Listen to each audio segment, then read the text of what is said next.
Manifest destiny and expansion.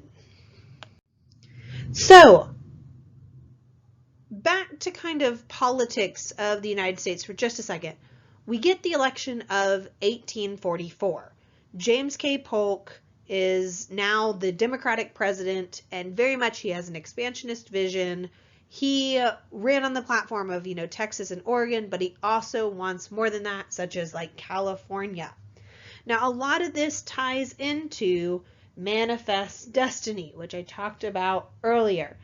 Manifest destiny, remember, is that presumed providential right, the view of having the presumed providential right of spreading across the continent and basically imposing notions of liberty and democracy on all the peoples that Americans come into contact with. This really assumed that white Americans were basically a special people.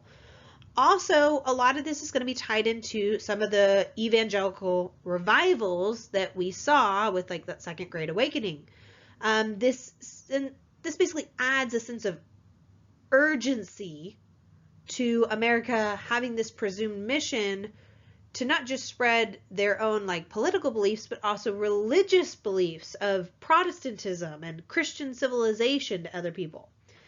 Now, it's important to note, advocates of manifest destiny were not necessarily warmongers. They weren't necessarily wanting to conquer, but the doctrine ends up being basically a self-serving justification for territorial aggrandizement. They are very much believers in manifest destiny, are going to lump together Indians and Mexicans as inferior peoples.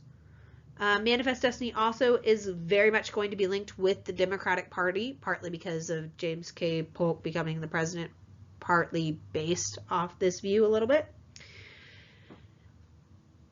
There's also a lot of this ties into people felt like this might be a counterbalance against what they saw as the debilitating effects of industrialization and urbanization. I mean, think about all the reform movements that are coming partly because of urbanization and partly because of industrialization.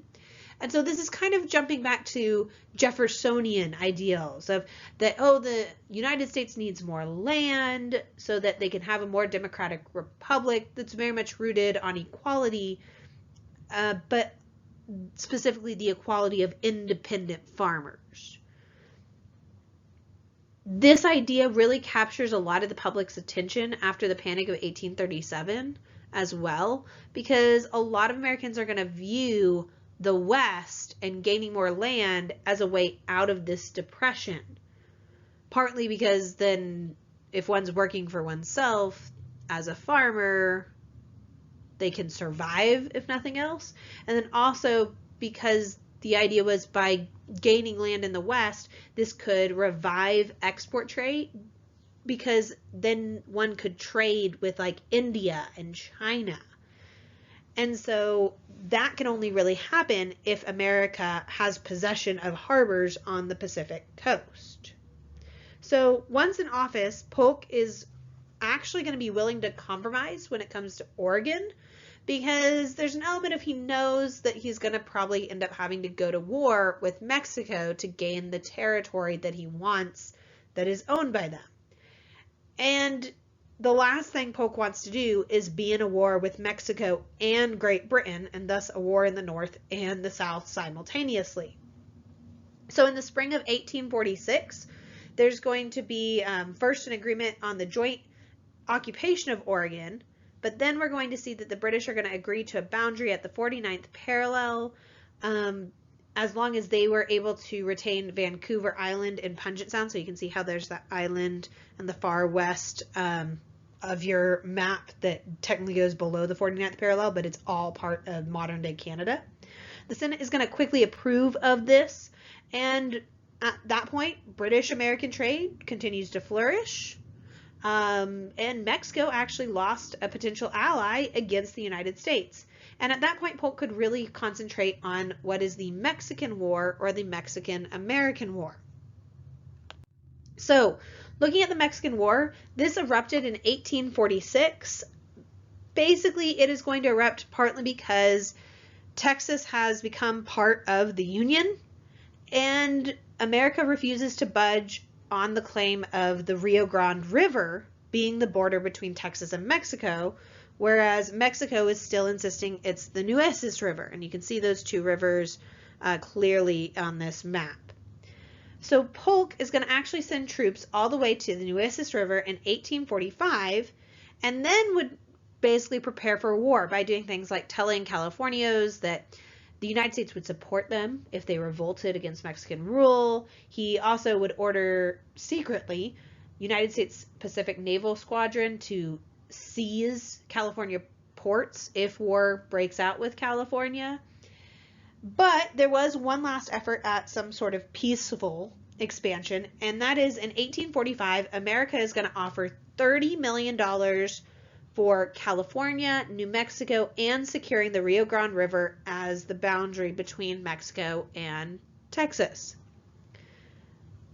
Mexico refused to even receive the American diplomat that was making the offer. So at this point, Polk is going to set out to draw Mexico into war. He doesn't want to attack because that wouldn't look good. And so in 1846, he actually ordered General Taylor to advance all the way to the Rio Grande River. And the idea is, technically, they're on American soil because America is asserting that the Rio Grande River is the actual border. Now, keep in mind, the moment that Taylor passes the Nueces River, Mexico is going to view this as Americans have basically invaded Mexico because they view the border as being the Nueces River. So you have to keep in mind what the two views on this are. Taylor would go on to blockade the mouth of the Rio Grande River and built a fort on the northern side across from the Mexican town of Matamoros. Mexico would then attack and they would be repulsed. And so it's very clear Polk has already decided on war before news of this even reached Washington due to what I've talked about earlier. But now Polk could assert that Mexico had attacked Americans, had invaded America's territory, and shed American blood on American soil. Once again, thinking about those two sides and how they would view and how they would present this war. The thing is, the Mexican-American War is a stunning success for the United States. America would go on to occupy New Mexico fairly easily. It's relatively bloodless in that region because the local elite just cooperated with American forces. The most resistance Americans really encountered was from like poor Mexicans or from native peoples because they feared that their land might be confiscated. In fact, the largest uprising during the war is going to be the Tejas Revolt that was led by the Pueblo chieftain. The thing is, Mexico is going to clearly lose all of its northern provinces, but even with America having occupied all this territory, Mexico refused to concede defeat. So much so that actually Polk is going to give direct orders to General Winfield Scott to invade central Mexico. And he will go all the way down and capture Mexico City in September of 1847. This finally brings about peace talks, which will conclude with the Treaty of Guadalupe Hidalgo. This is going to be signed in 1848.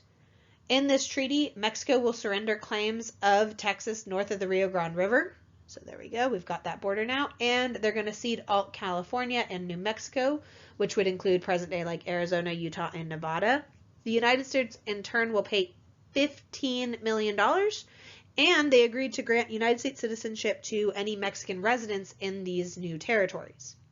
So Polk in this way has basically gained his strategic goals.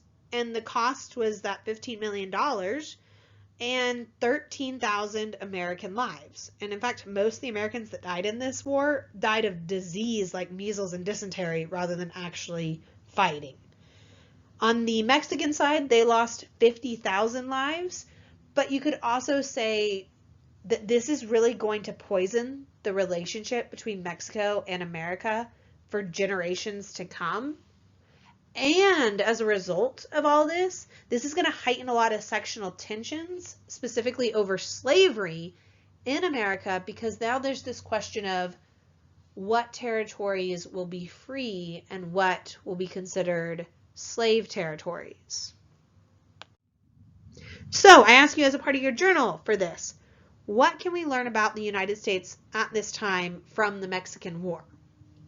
What's important, what's not important, etc., etc.